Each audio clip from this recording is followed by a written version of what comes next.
வணக்கம். சிறகடிக்க ஆசை சீரியல்ல ரோகிணியோட ஃப்ரெண்டு வித்யா வெளியே வந்து பார்க்குறாங்க. அங்கே பார்த்தாக்கா மலேசியா மாமா அவர் கறி கடை வச்சிருக்காரு. கறி எடுத்துகிட்டு வந்திருக்க சொல்லும்போது இவங்க திட்டுறாங்க. எதுக்காக இங்கே வந்தான்னுட்டு எல்லாம் ஆட்டு கறி வெட்டியிருக்கம்மா, அதனால தான் கொத்து கறி போட்டு எடுத்துகிட்டு வந்திருக்கேன் சொன்னோன்னே, இங்கே நீ வந்தேன்னு தெரிஞ்சா நான் தான் கொத்து கறி ஆவானிட்டு இவங்க கிளம்ப சொல்லிக்கிட்டு இருக்கும்போது இவர் கேட்குறாரு, எனக்கு மணிரத்னத்துக்கிட்ட சான்ஸ் வாங்கி கொடுக்குறீங்களே என்னாச்சுன்ட்டு, அதெல்லாம் அப்புறம் பார்த்துக்கலாம் கிளம்புன்ட்டு அவர் அனுப்பி வச்சிடுறாங்க இவங்க.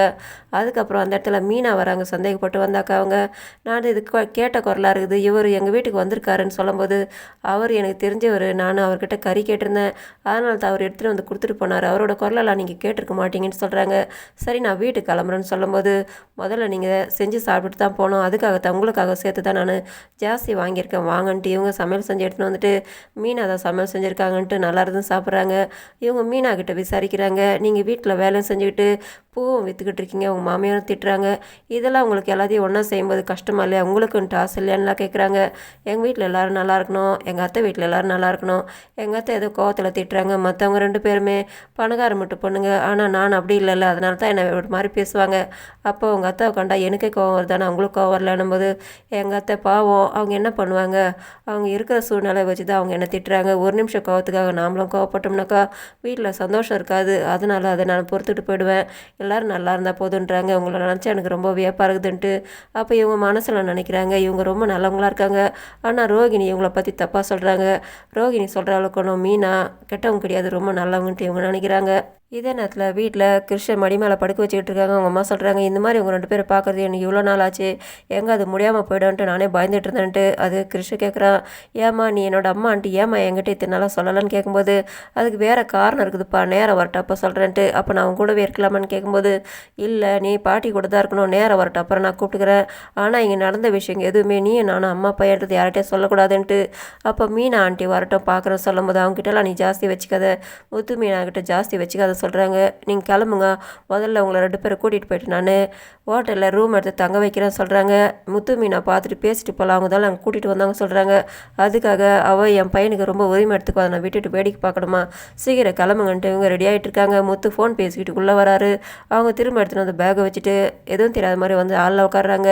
அப்போ என்னம்மா சாப்பிட்டீங்களா, இங்கே வந்து உட்காந்துட்டு இருக்கீங்களா, ரெஸ்ட் எடுக்குதானேன்ட்டு அவர் வந்து கேட்குறாரு.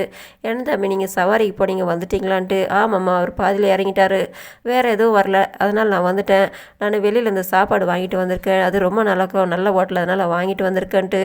அங்கே ரோகிணி இருக்கிறத பார்த்துட்டு அவர் கேட்குறாரு, நீங்கள் வெளியில் போகலையான்ட்டு. நான் அப்புறமா போய்க்கிறேன்ட்டு, எப்போவுமே நீங்கள் தான் முன்னால் போவீங்க, இன்றைக்கி நான் நீங்கள் வெளியே போகல அப்படின்ட்டு கேட்கும்போது, நான் எப்போ போனேன் உங்களுக்கு என்னன்ட்டு. அப்போ ஏன்ப்பா என்னால் சண்டை போடுறீங்கன்ட்டு. அப்படியெல்லாம் ஒன்றும் இல்லைம்மா, எப்போவுமே அவங்க அப்படி தான் பண்ணுவாங்க, நாங்கள் அப்படி தான் பேசிக்கோ, அதெல்லாம் நீங்கள் பெருசாக எடுத்துக்காதீங்க, நீங்கள் சாப்பிடுங்கன்ட்டு அவர் கொடுத்துட்டு போய்ட்டாரு. இவங்க எடுத்துகிட்டு கிருஷ்ணுக்கு சாப்பாடு ஊட்டிக்கிட்டு இருக்காங்க. இதை வந்து அவர் பார்த்து ஷாக் ஆகிறாரு. என்ன நடக்குதுன்னு கேட்டவொடனே இவங்க 2 பேர் ஷாக் ஆகிறாங்க. அப்போ அவங்க அம்மா சமாளிக்கிறாங்க, இவன் சாப்பிட மாட்டேன் சொன்னால் அதனால தான் அவங்க ஊட்டி விட்டுக்கிட்டு இருக்காங்கன்ட்டு. இல்லை இவங்க எப்பவுமே ஒரு மாதிரி கடுக்கடுன்னு இருப்பாங்க, இந்த மாதிரி பாசமாக கூட நடந்துக்குவாங்களா, அதனால தான் எனக்கு என்னவோ ஆச்சரியமாக இருக்குது, எந்த மனசில் யார் எப்படி இருப்பாங்க, எந்த நேரத்தில் யார் எப்படி மாறுவான்னு கூட என்னால் புரிஞ்சிக்க முடியலன்னுட்டு. அதுக்கப்புறமா பையனை கூட்டிகிட்டு வந்து இவர் உட்காந்து விளையாடிட்டு இருக்காரு. மீனா வராங்க, என்னங்க நீங்கள் சீக்கிரம் வந்துட்டீங்களான்ட்டு. ஆமாம் சவாரி வந்தது, நான் போயிட்டு வந்துட்டேன், நீ என்ன இப்போ தான் வரையான்ட்டு. ஆமாங்க வித்யா என்னை வர சொன்னாங்கன்ட்டு, அவள் உன்னை ஃபோன் பண்ணி வர சொல்லுவான்ட்டு நான் எதிர்பார்க்கலன்ட்டு. பாவங்க அவங்களுக்கு பூ கட்ட தெரியலன்ட்டு எனக்கு சொன்னாங்க, அங்கேயே நான் சாப்பிட்டுட்டு வந்துட்டேன், நீங்கள் சாப்பிட்டீங்களான்னு. நான் சாப்பிட்டுட்டேன்ட்டு. கிருஷ்ணுக்கு யார் சாப்பாடு ஊட்டிக்கிட்டாங்க தெரியுமா. அப்போ இவர் சொல்கிறாரு பார்லலம்மான்ட்டு. அப்போ அவங்க எப்படி ஊட்டி விட்டாங்கன்னு எனக்கு தெரியல, அவங்கள புரிஞ்சிக்கவே முடியலன்ட்டு. அதுக்கு மீனா சொல்கிறாங்க, அவங்களோட மனசில் தாய்மை உணர்வு இருக்கோ, அதனால் அவங்க ஊட்டி விட்டுருப்பாங்க, இதெல்லாம் பெருசாக எடுத்துக்கின்ட்டு அவர் உள்ளே போயிட்டாரு. அதுக்கப்புறம் கிருஷ்ணகிட்ட இவங்க கண்ணாடி கொடுக்குறாங்க. கிருஷ்ண உனக்கு கட்டு பிரிச்சதுக்கப்புறமா இந்த கண்ணாடியை நீ போட்டுக்கொன்ட்டு அந்த இடத்துல அவங்க பாட்டி வந்து நிற்கிறாங்க. என்னம்மா நீங்கள் சாப்பிட்டீங்களா, ஏன் முகம் ஒரு மாதிரி இருக்குன்ட்டு. அதெல்லாம் ஒன்றும் இல்லைம்மான்ட்டு அவங்க சமாளிக்கிறாங்க. ப்ரோமோவில் முத்து வந்து மீனா கிட்ட சொல்கிறாரு, இந்த வீட்டில் கூடிய சீக்கிரத்தில் ஒரு குழந்தை வரும் போல இருக்குதுன்ட்டு. அதை மீனா ஆச்சரியமாக புரியாமல் கேட்குறாங்க. இது ரோகிணி மனோஜ் காதலே விழுது, அவர் ஆசையாக கேட்குறாரு, நாம் குழந்தை பெற்றுக்கலாமான்ட்டு அவங்க முறைக்கிறாங்க. இதோட முடியுது. நன்றி, வணக்கம்.